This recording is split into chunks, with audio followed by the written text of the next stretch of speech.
on Auschwitz.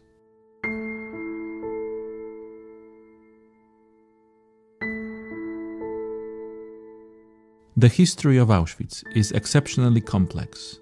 It combined two functions, a concentration camp and extermination center.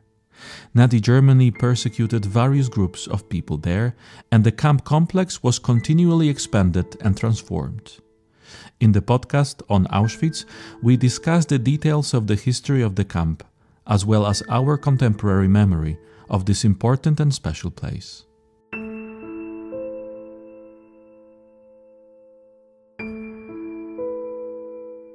At the end of July 1941, the camp commander, Lagerführer Karl Fritzch, selected 10 hostages from among the prisoners of Block 14 in retaliation for the escape of a prisoner. He condemned them to death by starvation in the bunker of Block 11. During the selection, a Polish prisoner who was a Franciscan monk and missionary, Maximilian Kolbe, camp number 16670, stepped out and asked the camp commander to take him instead of a desperate selected prisoner, Franciszek Gajowniczek, camp number 5659. After a brief dispute with Father Kolbe, Fritzch agreed to the substitution, especially when he found out that Kolbe is a Catholic priest. The 10 selected prisoners were led off to the bunker of Block 11. Franciszek Gajowniczek survived the war and passed away in 1995. Maximilian Kolbe was murdered with a poisonous injection on August 14, 1941. He was canonized by the Pope John Paul II in October 1982. Teresa Wontor Cichy from the Auschwitz Memorial Research Center talks about Father Maksymilian Kolbe. What were the circumstances of the arrest of Father Maksymilian Kolbe in 1941 before his deportation to Auschwitz? Father Kolbe, together with another 4 friars, was arrested in February, 17th of February 1941, and that was actually the second arrest. The very first was in the first weeks of the war, 19 September 1939, when over 40 friars were arrested. They were taken for isolation. They were kept in 3 places, together with civilians, with Polish prisoners of war. The first place was in Lambsdorff, Łambinowice. The second place was Amtitz, and the last place was in Schildberg. On the 8th of December, the same year, 1939, they were allowed to leave this isolation. So they returned to Niepokalanów, to their monastery, and they started work, but in a little bit different style. They became more open for the local population, for the neighborhood. So the workshops they were having on the side of the monastery, like some mechanics, some milk production, and some repair of bicycles, they were available for the people from the villages around. And sometimes later they were told to prepare a shelter for Poles who were to be resettled from the part which was incorporated into Nazi Germany, and they were to be moved for territory occupied by Germans. 2,000 people, men, women and children, were sent for the monastery, and together with this group, another group, 1,050 Jewish people from the same region who were to be kept in the monastery for some period of time. Then they left, and the monastery also was trying to continue their publishing work, and one edition of the magazine they could release in 1941. In the meantime, Father Kolbe, who was the responsible person for the monastery, also for the friars, for the seminar as well, was informed by different people that some reports are being sent for Gestapo in Warsaw, which are very, very unfriendly for the friars, blaming them for different actions, and they should expect some visitors and maybe even being called for interrogation. They became basically more and more frequent. So when on the 17th of February 1941 the Gestapo came again to Niepokalanów, they were not fully surprised, especially that only 5 of the friars were arrested. The guardian, the responsible person, Father Kolbe, Father Bartosik, Father Bajewski, Nazim and Cieślik. They were all taken for Warsaw, for Pawiak prison for interrogation. The 4 mentioned, they were sent to Auschwitz on the 8th of April 1941. Father Kolbe was kept in the prison a little bit longer, until actually the 27th of May 1941. Could you tell about the deportation and this early moments in the camp, the registration process and the beginning of his incarceration in Auschwitz? The transport sent to Auschwitz from Warsaw included 304 men. Most of them, they were Polish. Some of them were members of resistance movement. For example, one of them, Jakub Przegedewicz, he was the messenger for the government in London in exile. There was also Stanisław Dubois, the leader of the Socialist Party, who was in Auschwitz before, but was sent for Warsaw for additional interrogation, and then in this group was sent back to Auschwitz. Then there was also Adam Jastrzębski, who was the commander of the companion which is accompanying the president. In these transports there were also another clergy, altogether 12 of them, and 8 were from Palotinians order located in Ołtarzew. Among them was Professor Franciszek Kilian, professor of biblical studies. There was also Józef Jankowski, who was beatified. He died in Auschwitz. All this group was brought to Auschwitz, and they were to walk from the railway station to the camp.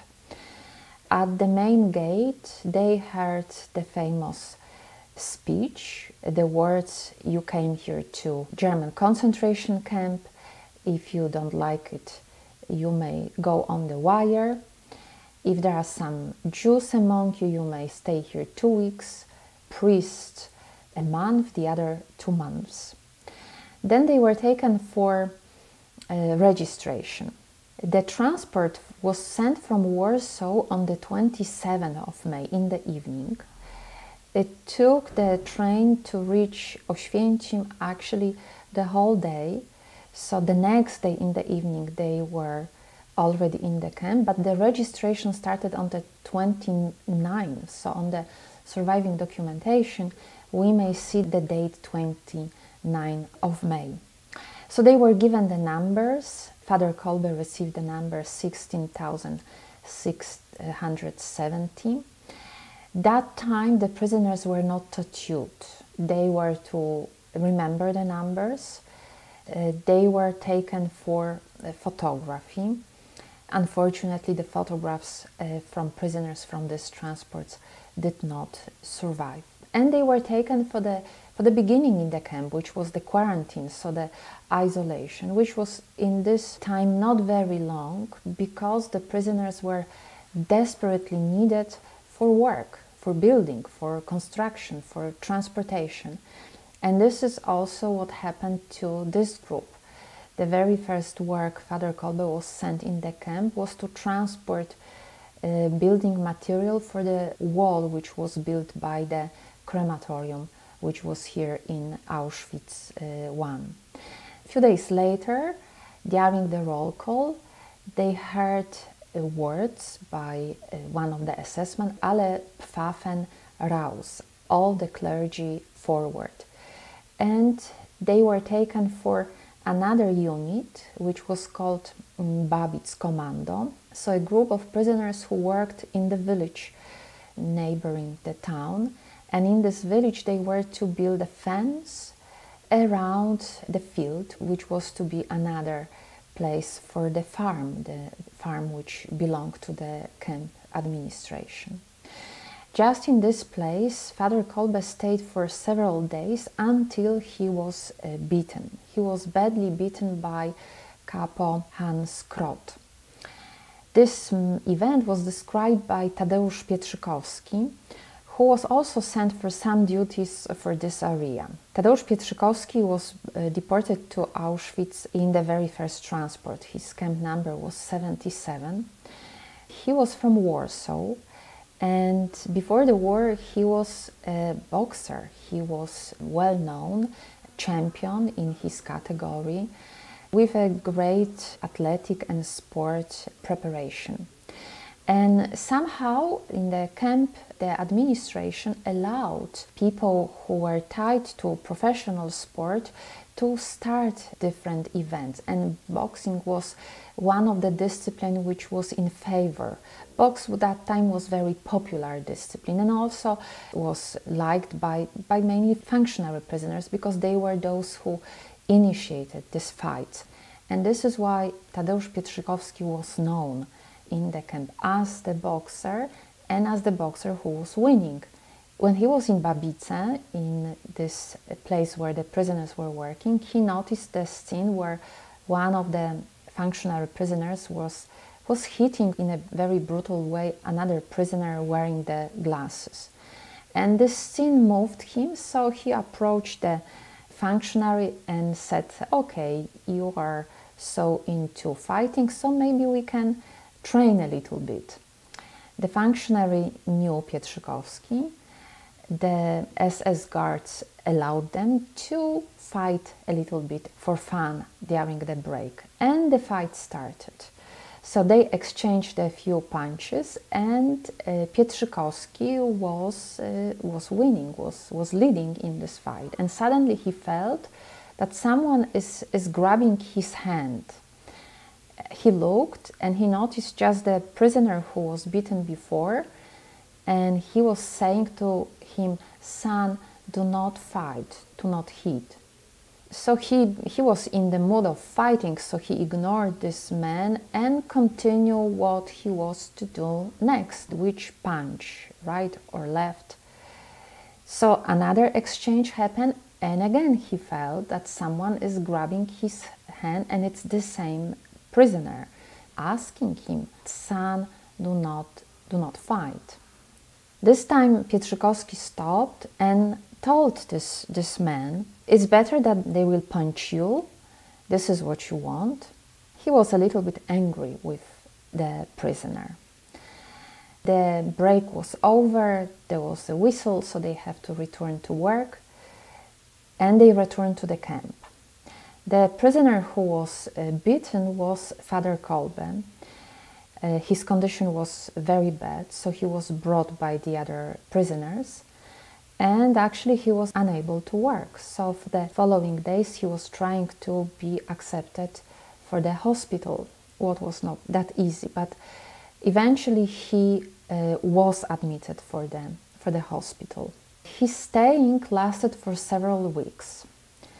Within this time he was taken for few x-rays. We know that he was suffering from tuberculosis. He contracted this terrible disease in Italy, in Rome, during his study, and then after he returned to Poland, because of his condition, collapsing condition, he was sent for few spas, mainly for Zakopane, for the recovery. But that was a constant trouble in his life.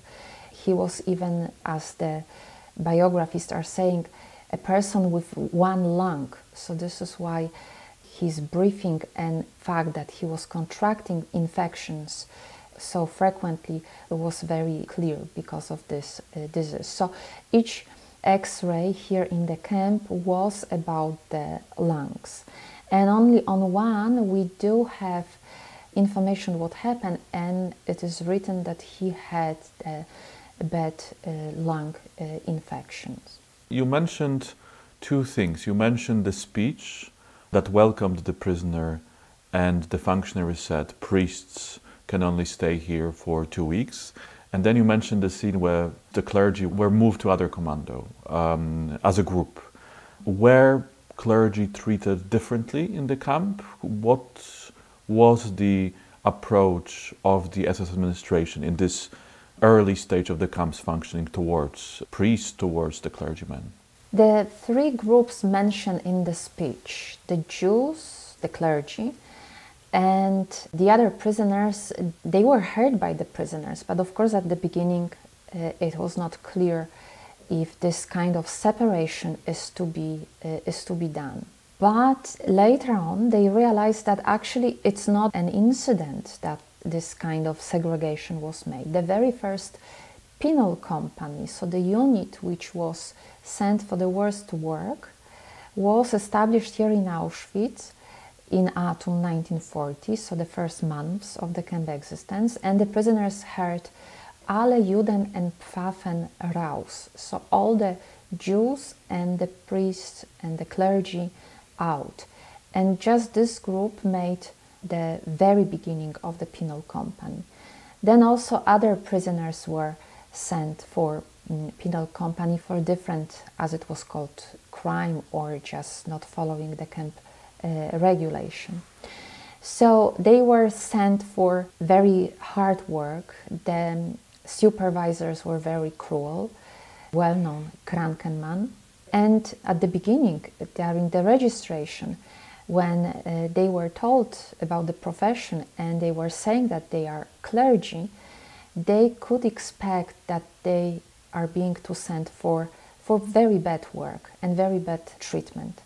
Also, different type of mockery by the SS guards was very frequent, as the priests were to say some prayers in a very humiliating way, like standing on the barrels with the excrement.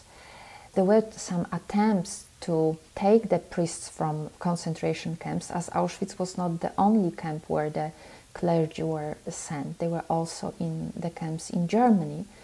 In December 1914, the Vatican diplomats managed to get some compromise with the Third Reich to send all the priests for Dachau, which was to be kind of a concentration place for the clergy from all the camps. So from Auschwitz, 3 transports were sent, the first in December 1940, the second in May 1941, and the last in June 1942. But it doesn't mean that there were no priests or clergy, monks, friars in the camp at all.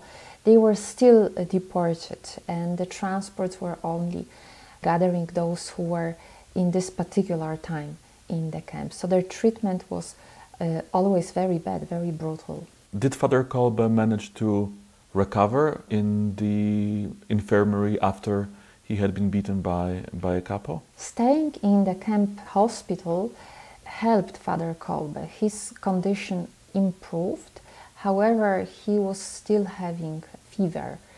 So this is why he was not sent for work. At the end of July 1941, there was a commission in the camp, commission of German doctors. The leader of this commission was Horst Schumann. He was the chief of the euthanasia center in Germany, in Sonnenstein. And officially the prisoners were told that this commission is to select the sick, weak prisoners, not expected fast recovery, and they are to be sent for Germany for recovery.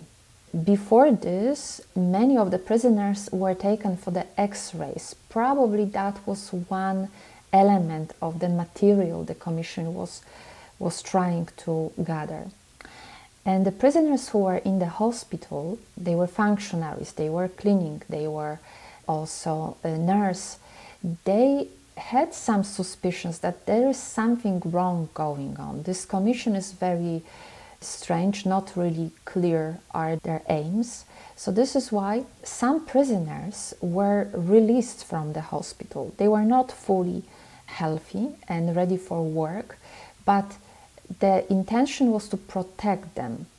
That was mentioned in many testimonies of the survivors, that especially Polish intellectuals, leaders, people known, people respected, as long as the other Polish prisoners could protect them from the brutality, from the camp life, they were being placed in the units which were, for example, under the roof, like the kitchen, the storages, where the chances to survive were a little bit higher than in the other places. And the same happened in this situation. Knowing that this German medical commission is kind of surprising the camp, Father Kolbe was released from the hospital and he was sent for the work in the kitchen, peeling the vegetables, also repairing the uniforms. This is how he started to be in block number 13 at that time, now it's block number 19, where one day a prisoner was missing. The number was not correct. And at that time in the camp they were practicing collective responsibility. It means that if one prisoner was trying to escape from the same work unit or from the same building, another 10 randomly chosen prisoners were to die. And for 3 occasions before, that was the starvation cell, Hungerzelle. The idea was that the prisoners were locked in the cell for at least 2 weeks, not provided food, water, and within this time they were supposed to die. And this is also what happened after the prisoner from this block escaped. The hunting lasted for a few days, and finally all the prisoners were to be present outside, and the camp leader, Karl Fritzch, started the selection. 10 prisoners were appointed, and one of them, facing death, started to cry, started to ask for life, saying that he's the father, he's having family, he's having children, he wants to be back home. And this cry was heard by the other prisoners, and suddenly from the group which was not chosen prisoners, another stood forward and asked the SS soldiers to exchange with the prisoner who is crying for life. And to the great surprise of all the prisoners present in this situation, he was allowed to exchange with the one who was chosen. So Father Kolbe, he was the one who gave his life, joined the 9 prisoners, and they were all taken for block number 11. At that time the block was having different number, number 13, and they stayed in this cell for 2 weeks. Within this time the cell was checked frequently, and the corpses of those who died were transported for crematorium. Then finally, on the 14th of August, they declared so-called clearing the bunker, so to empty all the cells and check this starvation cell. They went down and they realized that few of the prisoners, they are still alive. They were not conscious, but they could feel the pulse. So they called the functionary prisoner from the camp hospital with the lethal injection, phenol injection, and this is how they were killed.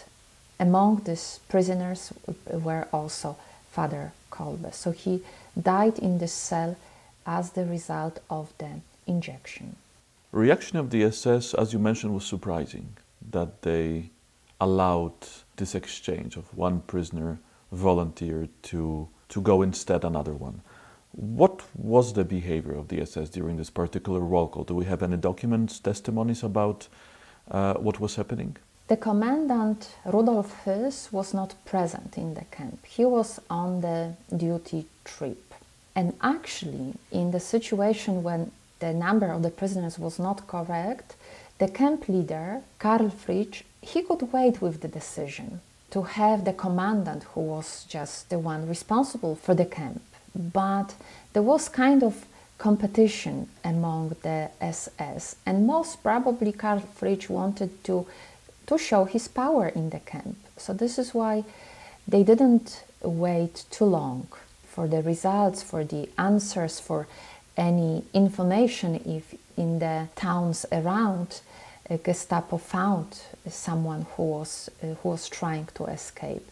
They were in a kind of rush, and during the selection, the two SS, Karl Fritzch and Rapportführer, so the SS man responsible for the number, that was Gerhard Palich, they again behave in a very official way, just pointing the prisoners very quickly. When the situation happened that someone is walking in front, someone is trying kind of contradict with their decision, actually the reaction again could be different. Some of the survivors are saying that doing so, Father Kolbe could face execution in this very place, because what he did was kind of breaking the regulation. It was a certain rhythm, a certain form of this selection, and everybody who was appointed was to accept this decision. So to going in front, and also the fact that he was directing the few words to the SS was not really in the camp regulation. Officially, he should first address the words to the functionary prisoner, and then the functionary prisoner should contact the SS. He broke this line. He was talking directly for the SS. So that was another thing which really surprised the prisoners who were present at this roll call. So we may notice that the whole circumstances, even among the SS, were a little bit in a rush. They wanted to make the things faster, but it was because of their own ambition, because of their own position in the camp, and basically showing the power over prisoners. We know some details of the event. We have names of the three men involved: Father Kolbe, Franciszek Gajowniczek, who asked for mercy and who was released back from the starvation execution back to the camp, and Karl Fritzch, the camp manager. But there are still many unknown. We do not exactly know who in fact escaped and was the reason for the SS retaliation. There are many information about this event, mainly from the testimonies of the survivors, but the documentation is missing a lot. Well, it doesn't mean that it was not written down. Most probably it was in several files, but the camp documentation is destroyed in such a number, 95% almost is destroyed. So this is why we do have, in fact, very little. In this event, there are really loads of question marks. The first is who was trying to escape. Some researchers who were approaching this story were trying to match just the surviving information, some of the dates which were around this event, to give a name. But we have to say that it's not 100% information. It's still a suspicion. So we have to admit that we don't really know who was the one who was trying to escape. Then the date of this roll call. We know that was the end of the month, but again, it's not clear information which day was that. Then another thing was the names of the 9 prisoners who were chosen this day. There is a documentation which is called a bunker list, a book which is holding all the names of the prisoners who were sent for the cells in the basement of block number 11. But somehow these names were not written down in this book. Most probably it's again the result of the rush. There are just these several question marks.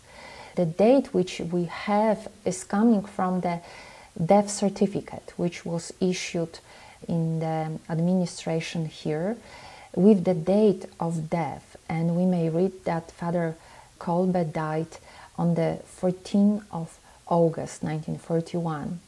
Having this date and the testimonies that they were staying around 2 weeks in the basement, more or less the date is being given. But again, it's better to say that was at the end of the month, because we don't have any other information to prove that it was exactly this particular time. Father Maximilian Kolbe was incarcerated in Auschwitz for 11 weeks. Are there any testimonies about his life in the camp? You mentioned the one event with Tadeusz Pietrzykowski and this incident in the Babitz Commando.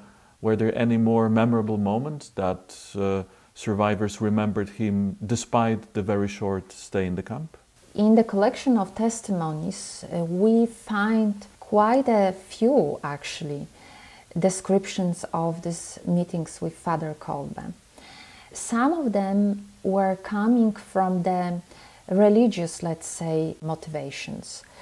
For example, Władysław Lewkowicz, brought to the camp in autumn 1940, student from Warsaw, was in a very bad mental state because of the brutality in the camp. And he was looking for support, he was looking for occasion for conversation. He was looking for confession, in fact. And one day the fellow prisoner suggested him that there is a monk here and he's talking to different people, so maybe he will have an occasion to talk to him. And of course, secretly in the evening, in the break before the evening meal and the final bell for the camp prisoners, they were having just this few minutes to have a short walk, and within this time Władysław Lewkowicz did have his confession, which was for him really important and great support. Another prisoner who also met Father Kolbe because of the same motivation was Wilhelm Żelazny, brought here from Silesia. And his beginning in the camp was really good. He became functionary prisoner. His position was really safe, and one day he was punished for not doing his duties the way he was expected. He again was in the panic that he may be even murdered, as he witnessed so many cases of the brutal torture of the prisoners. And he became more and more depressed. And another prisoner noticed that he, from a very cheerful, optimistic man, was turning into someone who is not too eager to talk to anybody. So advised him, maybe you can talk to someone who can just support you a little bit. And again pointed him Father Kolbe, who was around these prisoners. And Father Kolbe gave Wilhelm Żelazny rosary, something what he brought through Pawiak, through the interrogation, and then also he managed to hide during the admission in the camp. The rosary was damaged a little bit, but still could be used for praying. And Wilhelm Żelazny took this rosary and he started to pray. When he was better and he wanted to return to the owner, he was told that Father Kolbe died. So he kept this rosary with him through his whole staying in the camp. He also managed to keep it during the evacuation. And after the war, he came here to the town and he gave this rosary to the local parish, where the rosary is kept as a very special relic.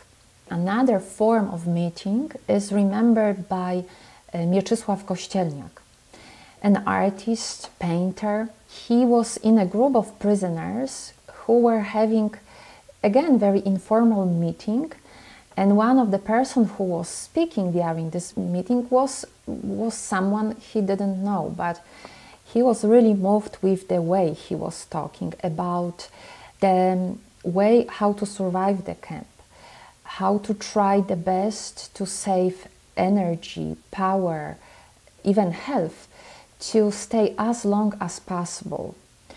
Then he returned to the religious elements of the way to survive, to pray, to believe. And these words were striking him. He was really moved. And also he was moved with his contact with especially young prisoners who were taking especially the brutality in the camp in a very bad way. Mentioned before, Tadeusz Pietrzykowski also had another 2 meetings with Father Kolbe.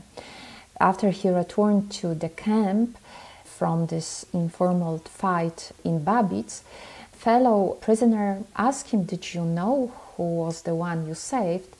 And Tadeusz Pietrzykowski honestly said that he had no idea. So he said, "That's the very famous Franciscan, one who was in Japan, and he's publisher. Maybe you want to talk to him." And Pietrzykowski said that he wants this meeting. So when they met, Father Kolbe again referred to violence, to being part of any type of beating in the camp, that they should not do this, that they should save the energy, that they should look for another ways to fight with the camp life, with the brutality. Pietrzykowski was not happy at all with these words. He was the person who was fighting, punching successfully the functionaries and the other prisoners. Father Kolbe noticed that he doesn't like his words, so he switched the conversation into memories from Japan. He said, "When I was in Japan, they are having different ways of fighting," and they started to talk about Japan, which for Pietrzykowski this moment was very interesting. Then another occasion for meeting was bread, which Pietrzykowski managed to save and decided to give to Father Kolbe. So he brought him the portion of bread, but then he learned that another prisoner stole this bread from him. So he was just to approach the thief, and Father Kolbe again stopped him, saying, "Maybe he was more hungry than I am, so let him go." Pietrzykowski, knowing Father Kolbe's attitude to violence, to any type of force, he just stepped back. How did the news about the death of Father Kolbe reach his, on one hand, family and the monastery? The Franciscans learned about the death of their guardian from the letter of Father Bartosik. He was still in the camp and he wrote a letter, and in a very special way, the prisoners learned, he informed the friars about the death. Of course, he could not write directly that he was murdered, but in a kind of code, he sent this information. Then the friars sent a message for the family. The mother of Father Kolbe, Marianna Kolbe, was at that time living in Krakow. She received a letter from her son at the end of June 1941, and Father Kolbe informed his mother that he is in the camp and he is not expecting correspondence because he is not sure how long he is going to stay in the camp. So, learning from the friars about the death, she was really in a great sorrow. So she informed Franciszek Kolbe, the elder brother, who was at that time in Zduńska Wola. Franciszek Kolbe was a member of resistance movement. 2 years after death of his brother, he was arrested and he was also deported to Auschwitz camp. In his case, camp photograph did survive. A year later, in 1944, he was sent for another camp in Germany, for Buchenwald. From this camp to Dora Mittelbaum, and in January 1945 he died in Mittelbaum. So the 2 Kolbe brothers died in concentration camps. Maximilian died in Auschwitz and his elder brother Franciszek died in Mittelbaum. The last person we should also talk about is the man who was saved by Father Kolbe, and it was Franciszek Gajowniczek. What happened to him? Franciszek Gajowniczek, the one who was begging for mercy and who was saved by Father Kolbe, survived the camp. From Auschwitz, he was sent to Sachsenhausen and then was liberated there. He was a soldier of Polish army. He was fighting during the campaign in September 1939, then arrested and sent for Auschwitz in the first months of the camp existence.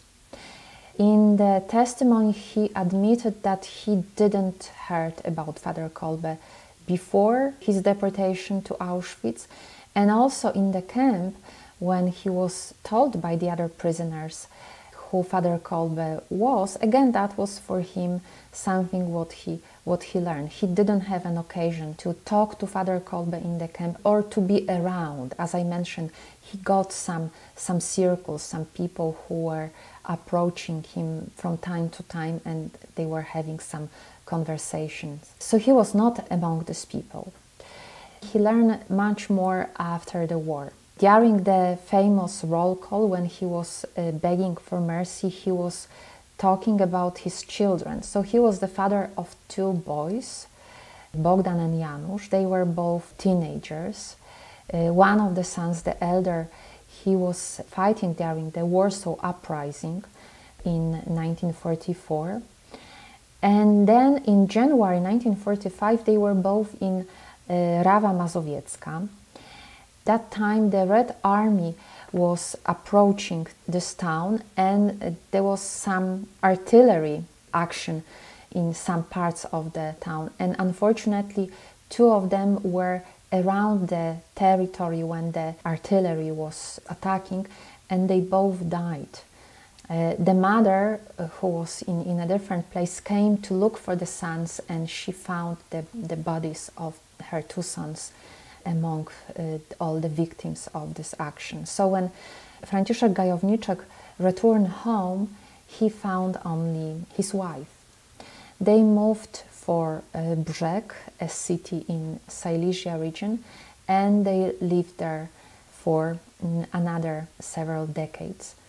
Within this time, Franciszek Gajowniczek started to be more active as a survivor of concentration camp, and also as a person who was saved by this very exceptional friar, monk. So he was present during the ceremony in Vatican in 1971 when Father Kolbe was beatified, and also later on when Father Kolbe was canonized and was declared a saint martyr. He was also as a witness, as the person who survived during this ceremony. And then for many occasions he was invited by the Franciscans and also by many other institutions and people to bear witness, to talk about his experiences as the survivors, and also about this exceptional person he happened to be saved by.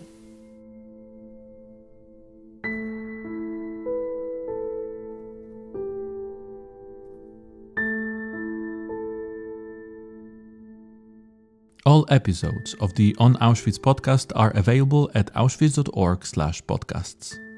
We kindly ask you to support our mission and share our podcast in social media.